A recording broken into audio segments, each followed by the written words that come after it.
Good morning, ladies and gentlemen.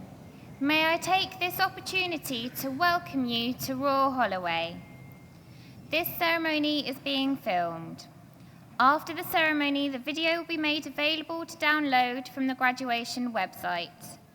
Please ensure that all mobile phones, pages, and digital watches are turned off. In the unlikely event of an emergency, and should we need to evacuate the building, guests in the chapel and picture gallery should leave by the door through which they entered the venue. Guests requiring assistance will be escorted. Once you have left the venue, please follow the directions of the stewards who will guide you to the nearest assembly point. The ceremony will commence shortly. We ask that you do not leave the venue once the ceremony has begun. Thank you.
Ladies and gentlemen, would you please stand for the arrival of the principal's procession?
Please take your seats.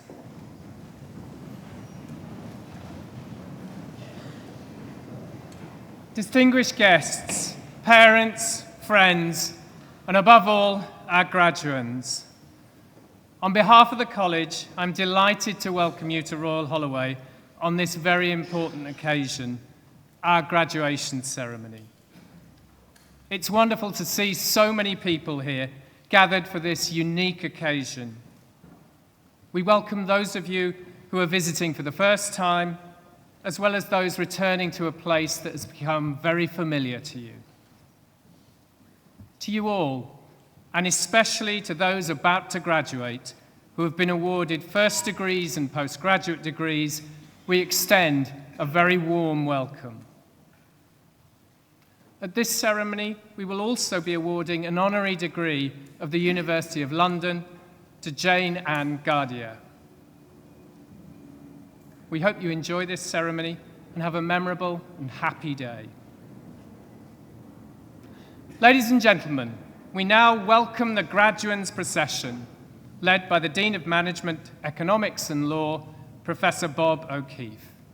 Would you please stand?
Please take your seats.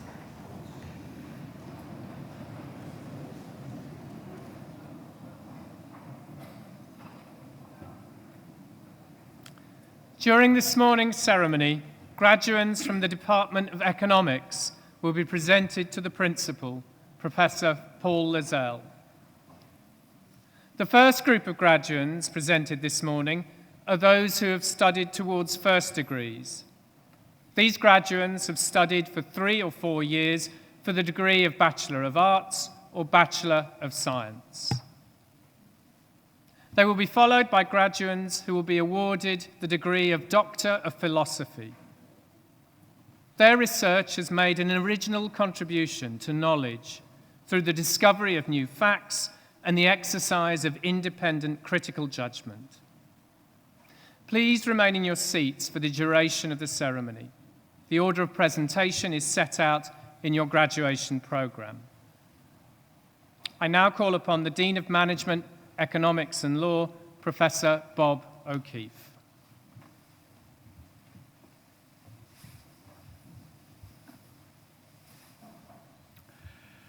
Today, we recognize and celebrate the achievements of our students who have studied in the Department of Economics.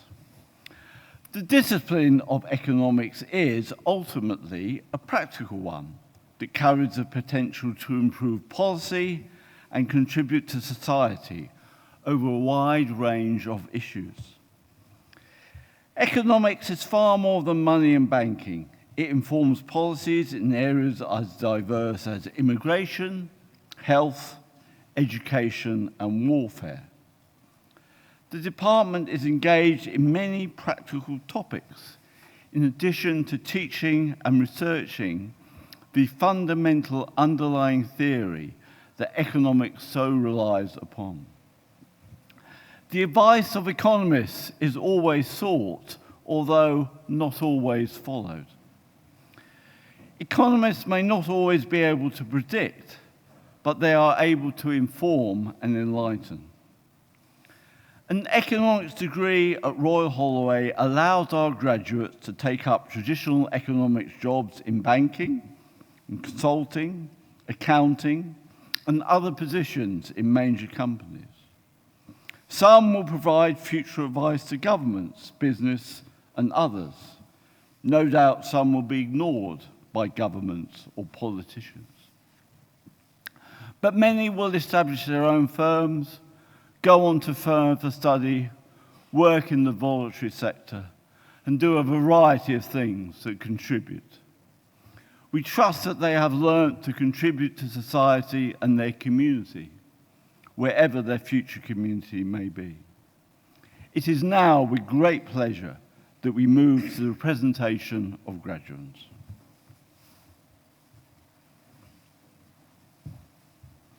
I call upon the head of the Department of Economics, Professor Arnaud Chevalier.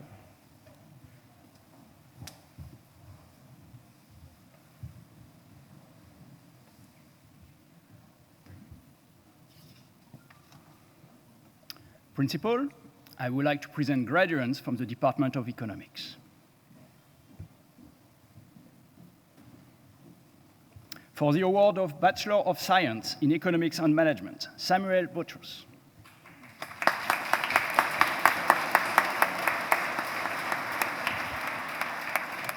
Megan Chambers.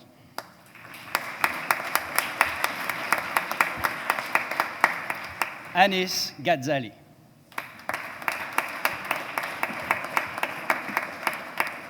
Nargis Gizatulina.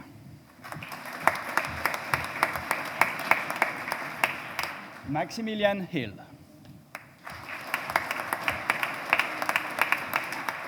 Momen Abdo Shakmar Nazer.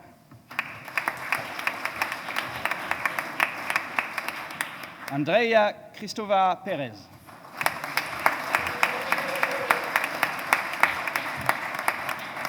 Ina Sa Haddon.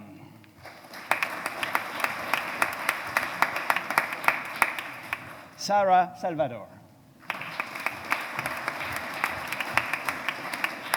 Kai Sheng.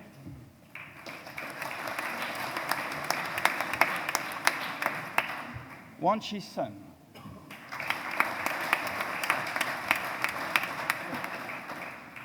Kwato Tonko Tuku. There's more. Si Hyun Shang.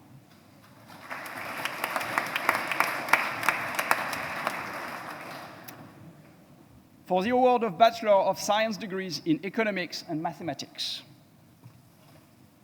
Christina Vanetti.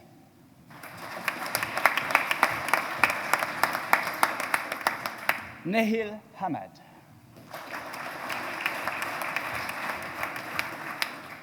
Anglian Kui.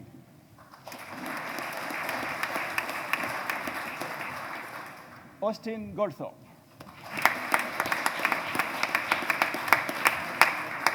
Henry Jowett.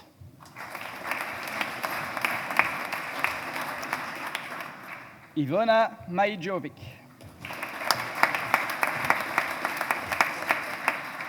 James Roach.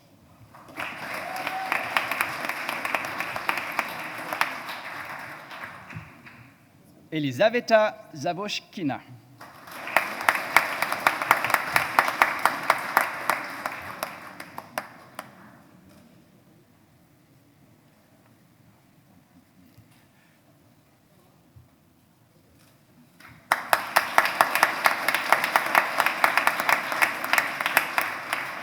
Navina Shetty.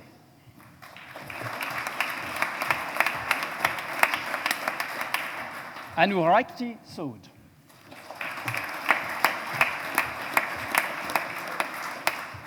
Nakeran Shrivazan.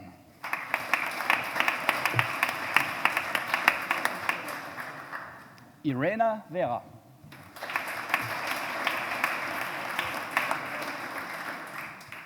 For the award of Bachelor of Science degrees in Economics, Politics, and International Relations, Namlan Suran Yigmed Dusen Turan.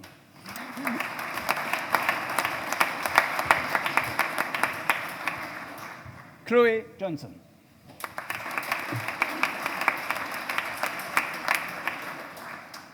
Caroline Neuvouet.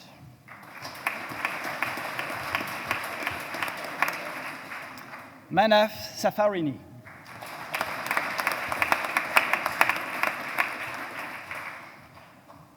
For the award of Bachelor of Science degrees in Finance and Mathematics, Natasha Vazir.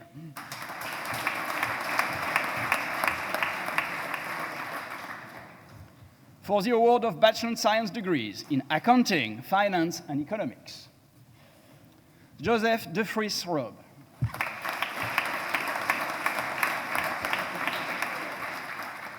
Piao Piao Ji.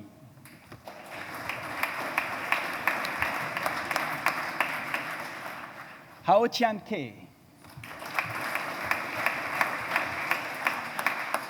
Afifa Samsu Adabi.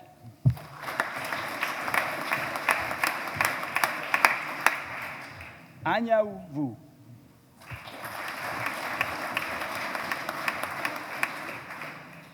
Yige Shu.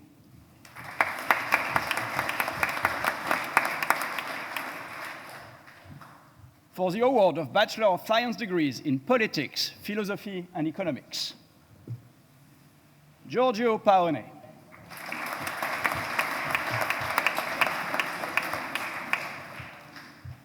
For the award of Bachelor of Science degrees in Politics, International Relations, and Economic Studies, Natasha Seneviaratne.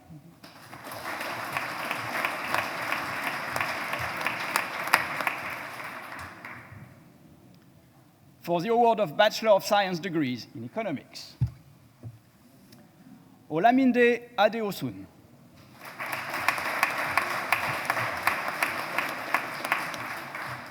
Antonio Almeida Vargas.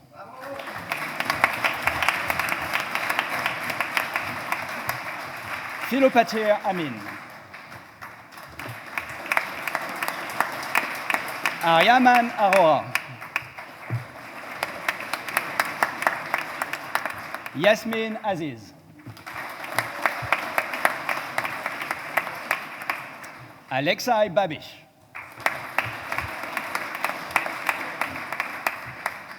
Adam Barghizadeh.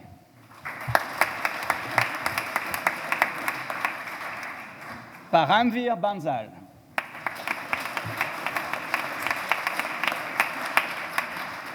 Georgina Berryman.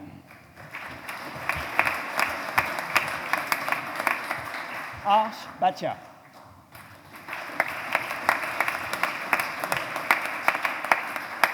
Frédéric Beckers.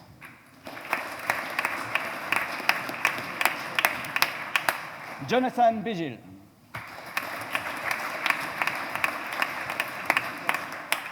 Anastasia Blaha.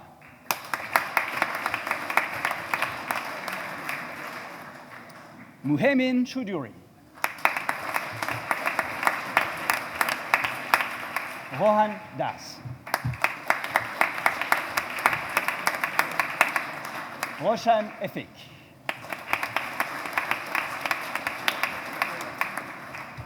Edouard Egan.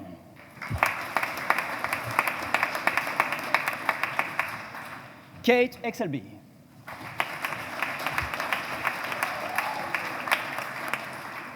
Taha Fazi.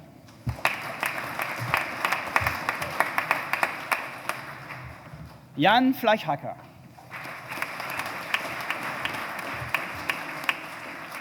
Naheyan Gafour.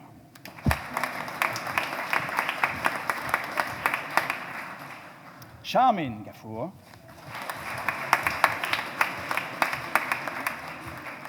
Nehina Grammy.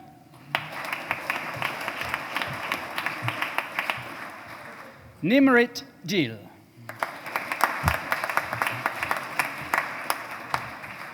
Eden Gomez.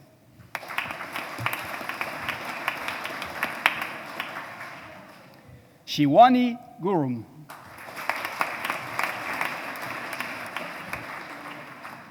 Johanna Oetler.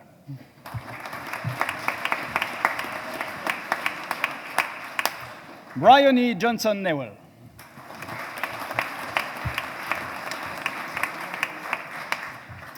Manon Kamoun.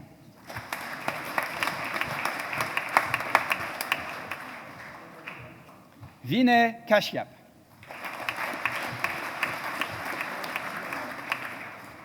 Lo-Woo Keefe.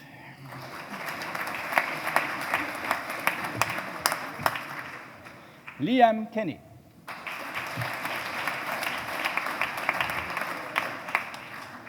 Aram Khalid.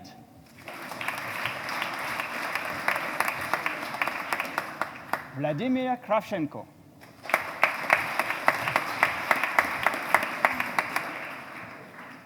Victoria Laker.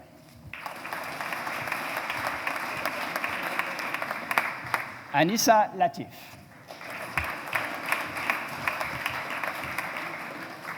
Marina Lee.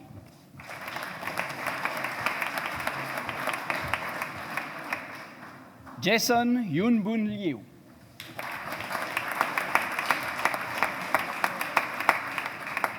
Welang Yilu.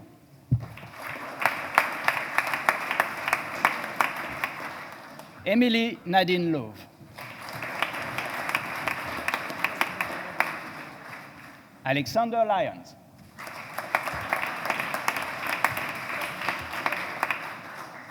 June Ma.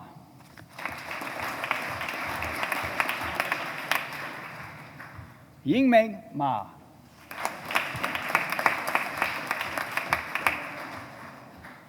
Ulvi Mahmudov.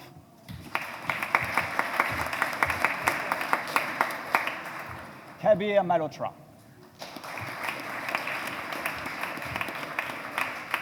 Sohail Malik.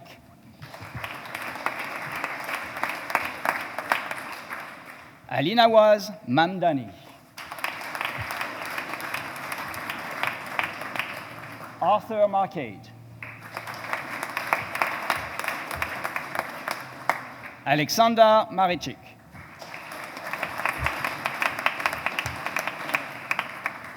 Zana Mashikova.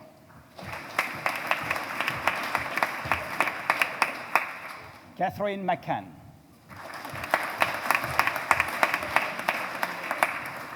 Robert McIlroy. John McLarty. Jessica Melville.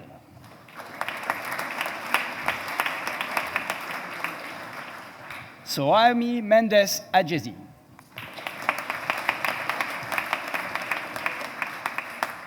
Francis Miller.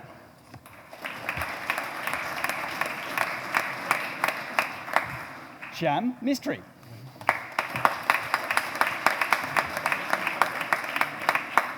Krishna Mitani.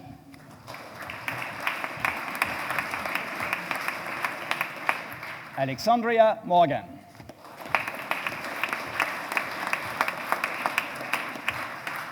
Arsalan Muhammad Ali.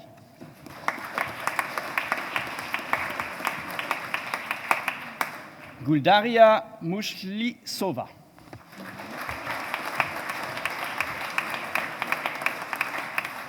Edward Misilborski.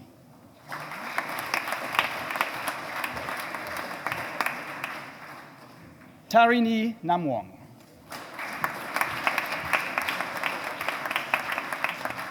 Konstantin Ni.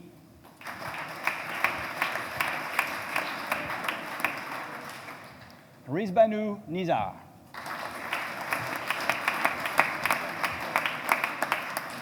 Daniel Neuland.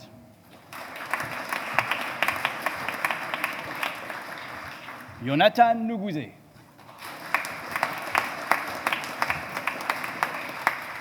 Chan Ho Hanlan.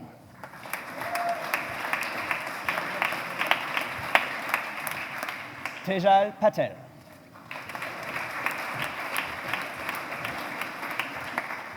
Martin Pereira Zigante.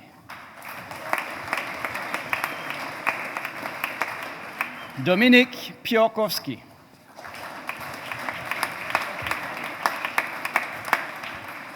Abdallah Rageb. Jan Rasbeck.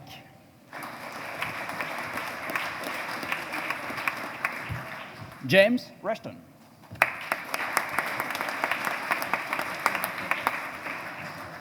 Kamaldeep Sahota.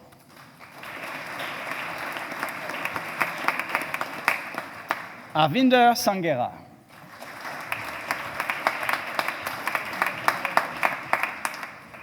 Chachu Shen.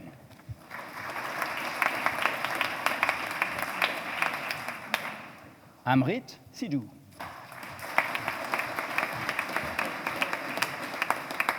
Jem Sismoor.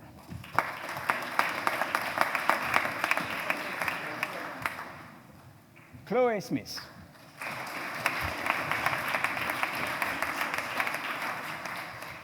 Roshan Sumro.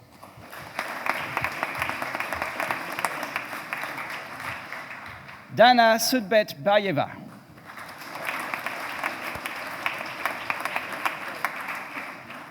Armand Trier.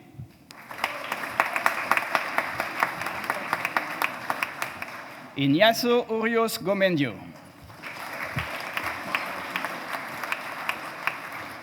Philomena Valonda.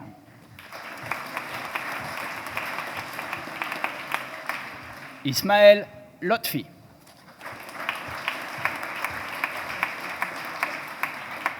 Jason Wedderburn.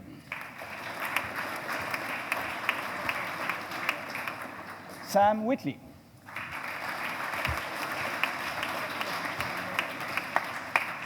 Joseph Wilkinson.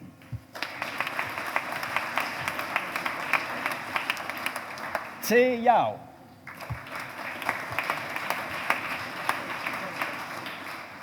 Faria Zafar.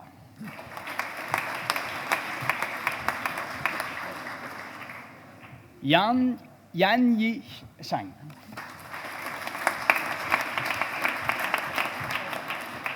Ajie Shu.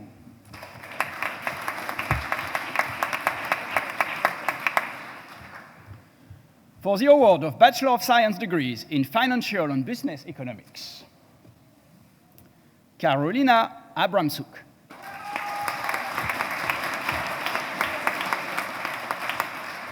Harry Baham.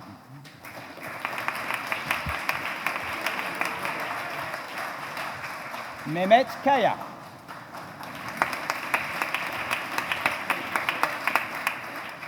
Kun Shan.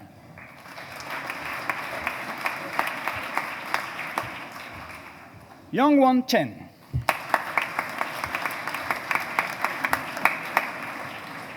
Ye Chen.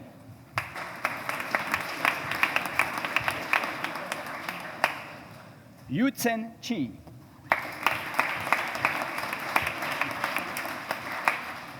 Zachary Eiserman.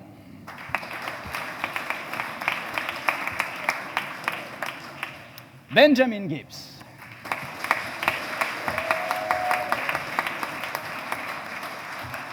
Bingwon Lee.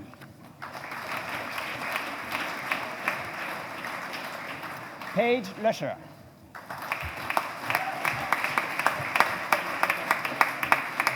Virginia Morello.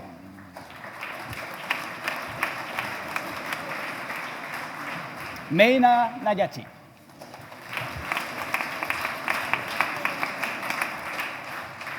Christophe Pilat.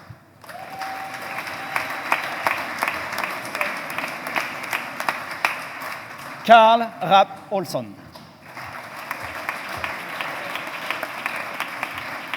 Yan Tan.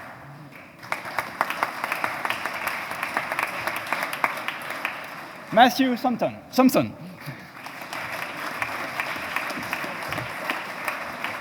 Shin Meng Yi.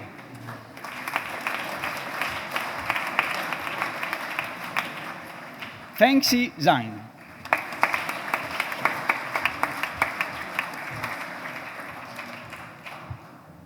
For the award of Bachelor of Science degrees in Economics, with a minor subject including French, Political Studies, and Spanish.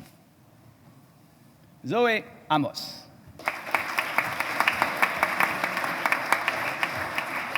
Antonio Manzur.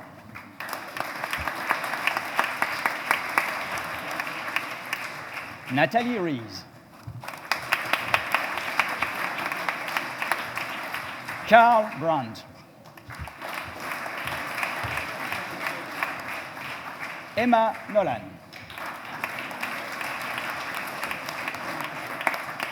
Daniel Varga. Jay Mitsudi.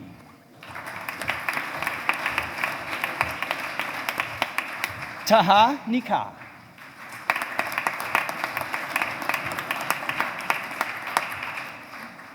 For the award of Doctor of Philosophy degrees.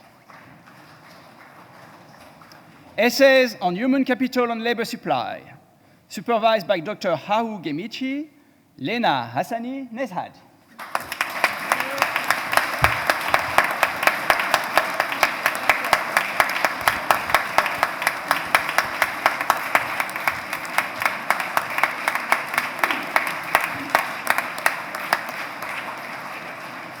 That concludes the presentation of graduates from the Department of Economics at this ceremony.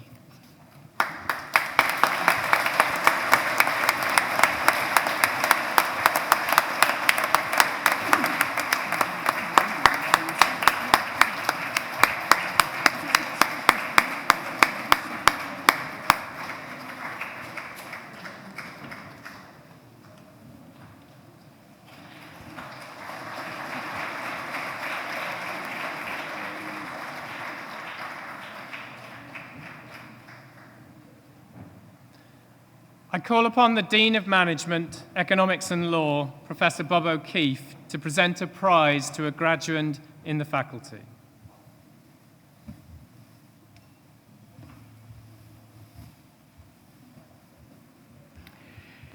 Each faculty in the college annually awards prizes to outstanding finalists who have achieved high academic and intellectual distinction.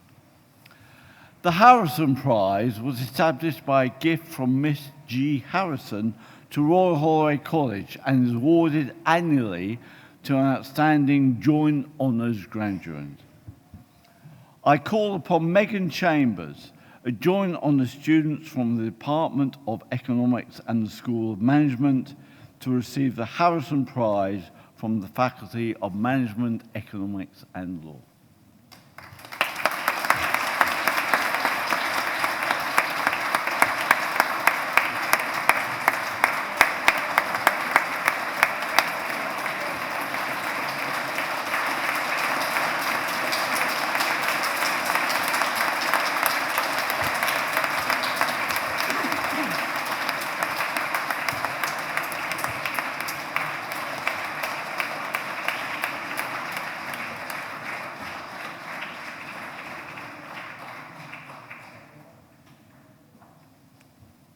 choral scholars of the college will now perform Greensleeves and Summertime.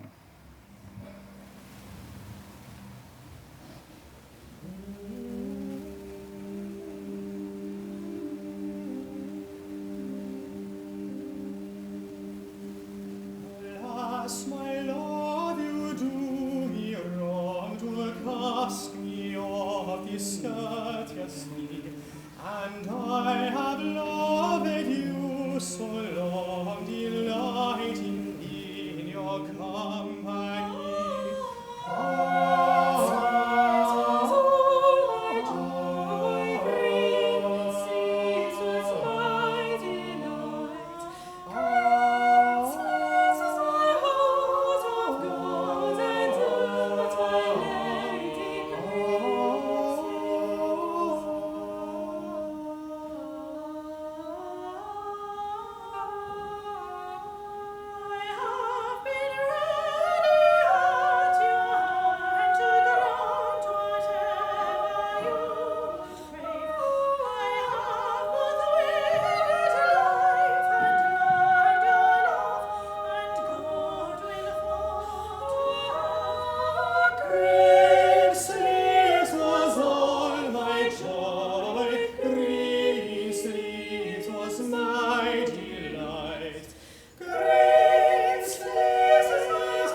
Thank you.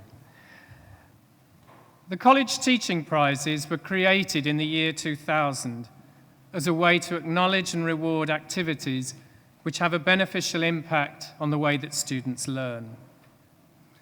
The process of selecting and awarding these prizes allows the college not only to recognise excellent and innovative teaching, but also to share this good practice right the way across the institution. Dr. Pierre-Olivier Fortin is the recipient of a College Excellence Teaching Commendation in recognition of his innovative approach to course design linked to employability. And the college is delighted to recognise this success with the award of this teaching commendation. I call upon Dr. Fortin to receive his commendation.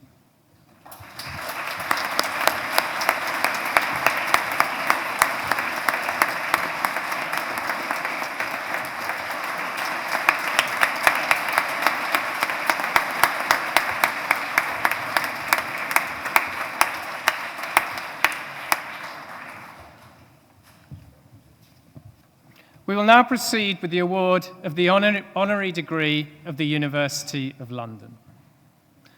Honorary degrees are conferred on persons of conspicuous merit, outstanding in their field, or those who have given exceptional service to the university. I call upon Professor Gloria Adjemang to present Jane Ann Gardier for the award of degree of Doctor of Science, Economics, honoris causa.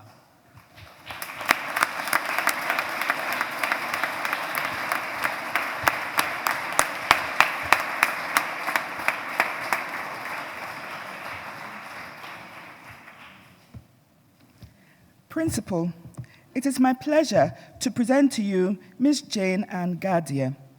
Jane Ann is the Chief Executive Officer of Virgin Money and the government's Women in Finance champion. When Jane Ann Gardier appeared on the BBC Radio 4's Desert Island earlier this year, she was asked by the presenter, Kirsty Young, which qualities she possessed, which meant that doors previously closed to women were opened by her in particular. "I've always loved people," she answered. "Wherever I've been keen to meet new people, talk about what they do, understand more broadly how their lives are and how organizations work.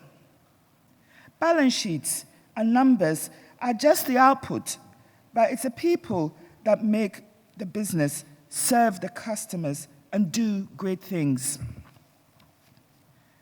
It is this interest in others which has enabled Gardier to build formidable teams which have, in turn, created hugely successful businesses. In an age where banking is constantly under scrutiny and bankers themselves regarded with malign suspicion, Gardier has emerged as the trailblazer for change in her industry. After graduating from Royal Holloway with a history degree in 1983, Gardier trained as a chartered accountant. She spent 6 years at Norwich Union, now Aviva, before becoming one of the founders of Virgin Direct in 1995, Richard Branson's first financial services company.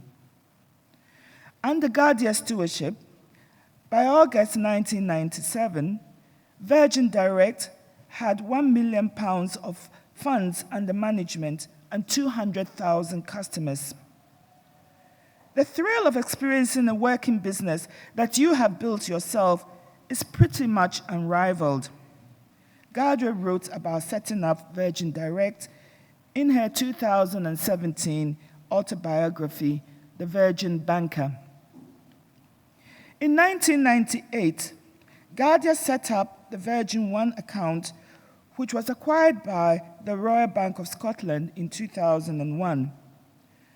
She spent 5 years at RBS as part of the Retail Executive Committee before leaving in 2006 due to her discomfort with some of the working practices there. Gardier returned to Virgin as the CEO of Virgin Money.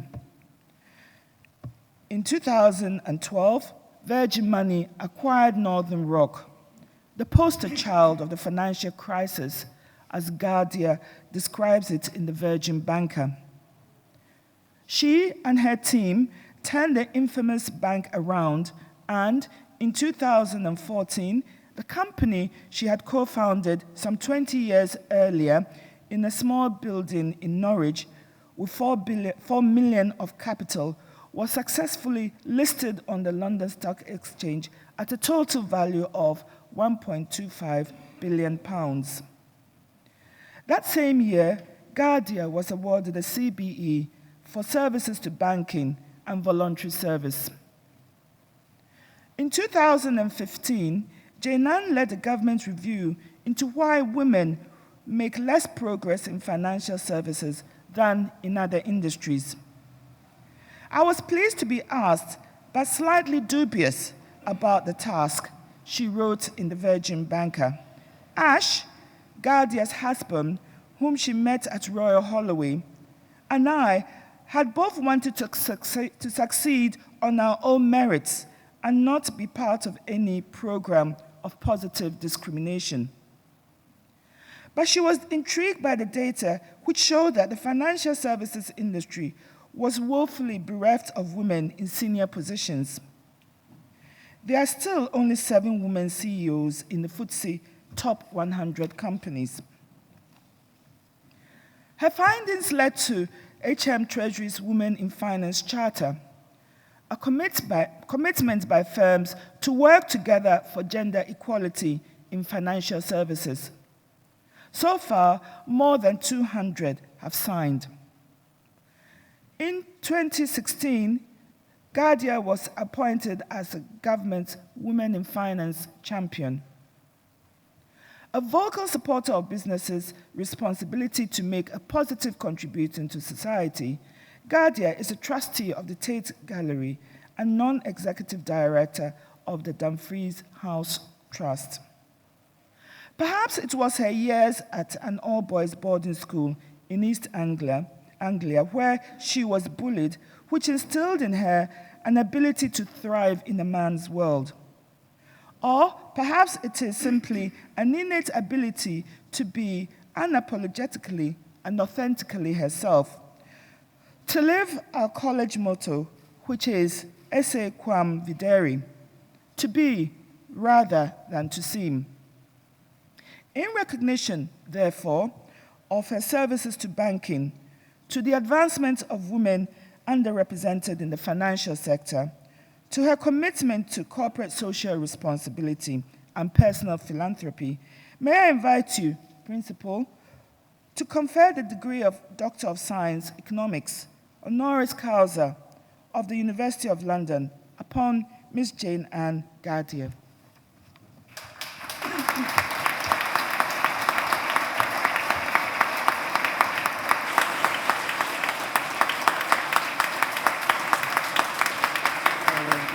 Over there. That might be a good idea. So, I'll stick those on there.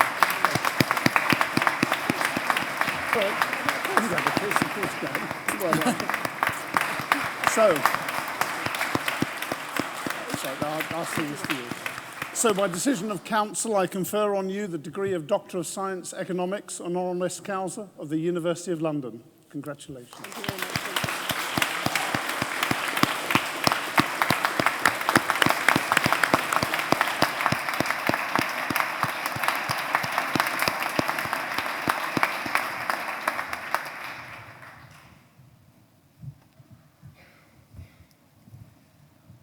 Thank you, everyone, and in particular, Gloria, for those very kind words. Chairman of Council, Principal, honoured guests, it's such a privilege for me to be able to say a few words of thanks for this great honour that's been bestowed upon me. But I wanted to begin by congratulating today's graduands. I hope everyone enjoyed their time at Holloway as much as I did, and that it's a real springboard for great future success. Of course, I've got enormous affection for Royal Holloway, and it's been wonderful to be here for a couple of days to live that again. Not only did I spend 3 really happy years here, but it's also where I met my husband, Ashok, because luckily for me, the university started admitting male undergraduates in 1965. As a historian by training, I did a history degree here, as well as the government's Women in Finance champion. I'm fascinated by the history of the university. I love this room and all that it stands for and all that it says about Victorian work ethic and success, and in particular, its pioneering role in the education of young women. Because as many of you here today may know, today's Royal Holloway is formed by two colleges founded by two really great social reformers of the Victorian era, Elizabeth Jesser Reid and Thomas Holloway.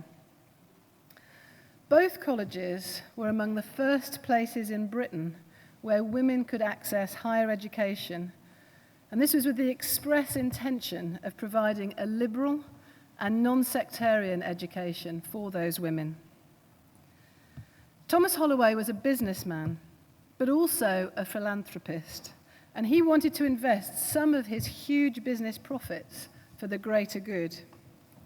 It appears that his wife proposed building a college especially for women, and the rest is history. And as you know, my husband Ashok's in the audience today, so Ash, I hope you noticed that Thomas Holloway indeed did listen to his wife. But on a more serious note, the story of the origins of Royal Holloway bring together two really important issues that particularly animate me.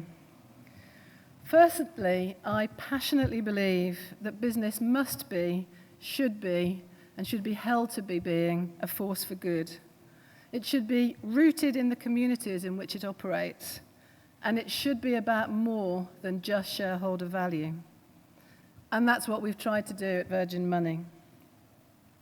Second, as the government's Women in Finance champion, I want to see more opportunities for all people to flourish and to fulfill their potential, whether that's in the world of business, finance, or academia, regardless of their gender, ethnicity, disability, or social background.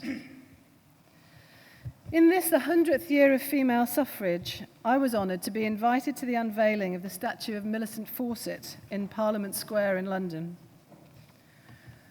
A Royal Holloway alumni and Millicent Fawcett, former governor of Bedford College, played a leading role in that campaign. And I want to pay them tribute for so bravely and doggedly challenging the status quo and bringing about profound social change. So let me end by thanking you all once again for this great honour. It means especially much to me, given the leading role of so many women who were educated here and who took on the fight for female suffrage. My years at Royal Holloway and the example of the suffragists and suffragettes taught me that you need to stand up for what you believe in. And that's a lesson that I and countless others have taken away from this great institution. I hope it's a lesson that those graduating today will also take with them for the rest of their lives, as I have and will continue to do so. Thank you very much.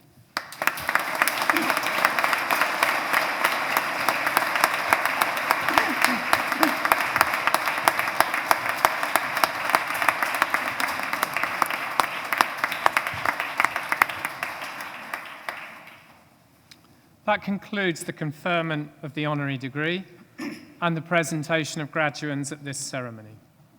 I call upon the principal to make his closing address.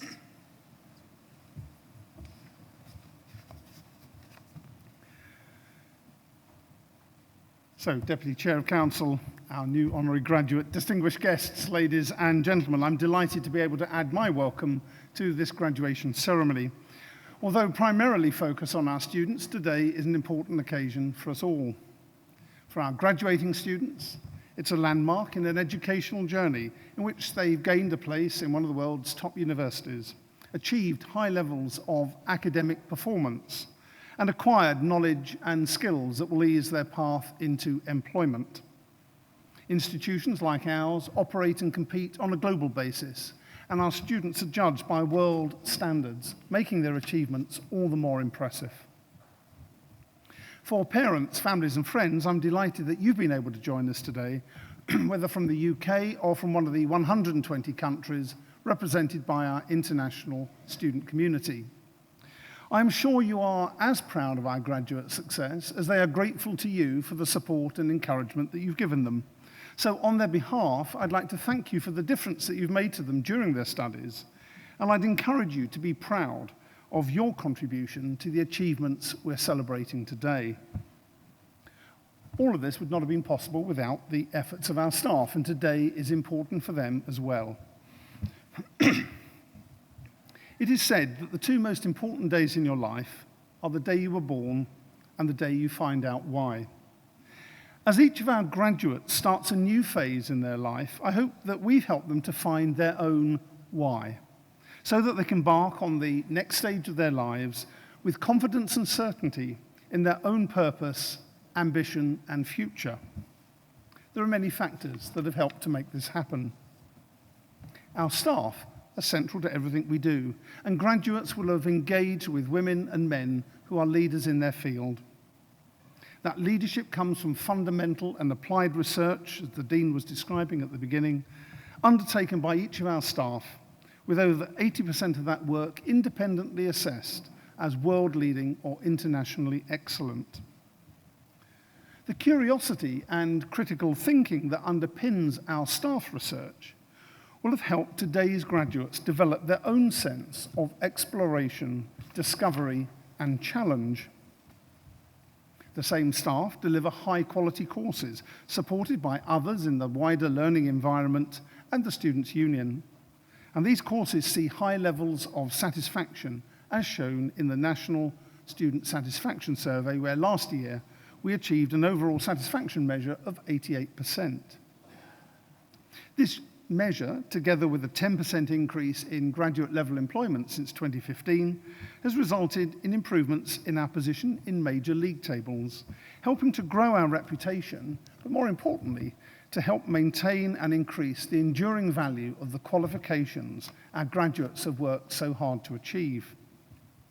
These achievements continue a tradition where for over 130 years we've delivered outstanding education in a building that reflects the ambition and confidence of our founders and in which we now sit.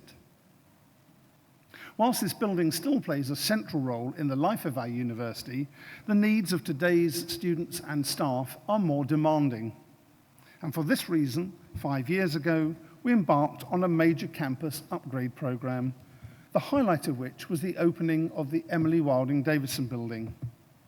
Named by our students in honour of the former Royal Holloway student and women's rights campaigner, the building houses many of the central services needed to support our students. I hope you've had a chance to look around the building and experience the difference it has made for our students. Many of today's graduates joined us when the Chancellor of the University of London, Her Royal Highness the Princess Royal, Princess Anne, formally opened the building last October. The scale of the development and its positive impact on our learning environment is a modern-day reflection of our founders' ambition and commitment to supporting our students. And it represents a legacy from today's students, staff, and governing body to future generations. Our staff and facilities have helped our students to succeed in gaining a high-quality, internationally recognized degree. However, in a competitive employment market, employers look for additional qualities of leadership, independence, and self-motivation, which our students can gain not only in the classroom, but also through extracurricular activities. This year, there were over 150 to choose from, and over 3,500 students participated.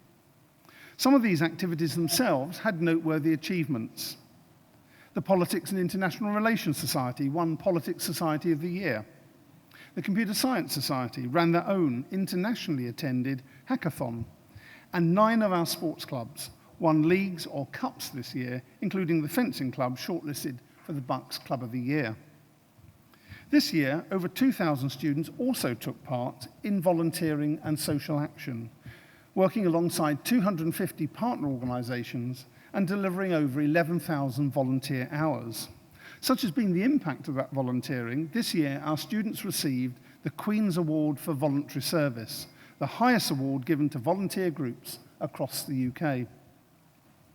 These successes demonstrate there's so much more to our graduates, and to recognise the skills gained, each year we award the Royal Holloway Passport. Today's programme lists the 335 students who completed the award this year, as well as a further group of 110 who achieved Passport Gold, a higher level award for students who've demonstrated exceptional leadership skills. I'm sure our founders, as you heard, the social reformer Elizabeth Jesser-Reid and the businessman and philanthropist Thomas Holloway and his wife Jane, would have been proud of the rounded nature of our graduates' education and their academic results. In founding Bedford and Royal Holloway colleges, they recognised the life-changing opportunities and benefits of higher education and were passionate in extending them to all. They also recognised, as we do today, that life brings its challenges. Each one of our graduates at some stage will have struggled with personal difficulties, in relationships, through illness or bereavement, and in coping with additional educational needs. In the spirit of our founders, we, in partnership with you, have supported and encouraged them to overcome these and many other obstacles. I hope also that our graduates this week take inspiration from all of those receiving honorary awards during the course of this week. Their biographies are in today's programme, revealing outstanding contributions to our world, yet often made in the face of challenge and difficulty. Today marks a milestone in the lives of every one of our graduates, a day that I hope you and they will remember for many years to come. As they now move on, I hope they'll look back on their time here with affection, and I trust that the friendships that they've made will continue to enrich their lives. I hope the same can be said of this university, as our graduates enter into a new relationship with us, joining a vibrant association of former students. So concluding the formal part of today's graduation, let us once again reflect on the tremendous achievement of our graduates. Their degree certificates are a testament to hard work, intellectual capacity, and perseverance. But as they now leave this place, those certificates are also statements of future potential. While celebrating what has been achieved, it's important that each of our graduates now considers what they are yet to achieve. Many will be starting full-time employment, and others voluntary or humanitarian work. Some will be taking a break, and others will be continuing their studies. Whatever their next steps, I and all the university staff wish them every success in their chosen endeavour. Thank you.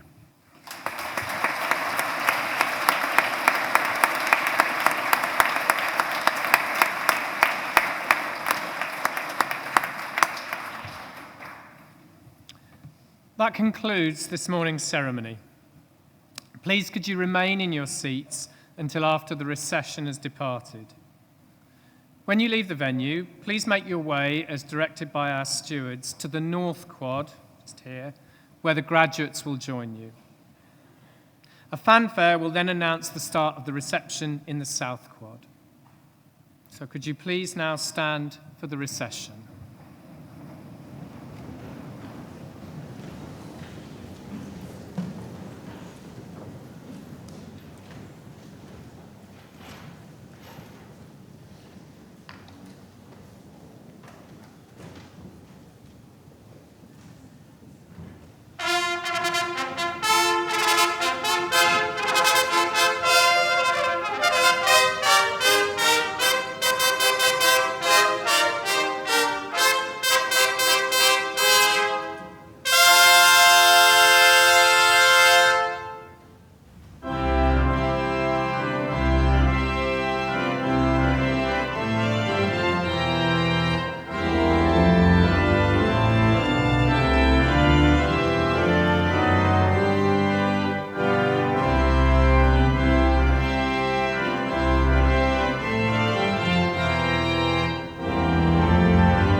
When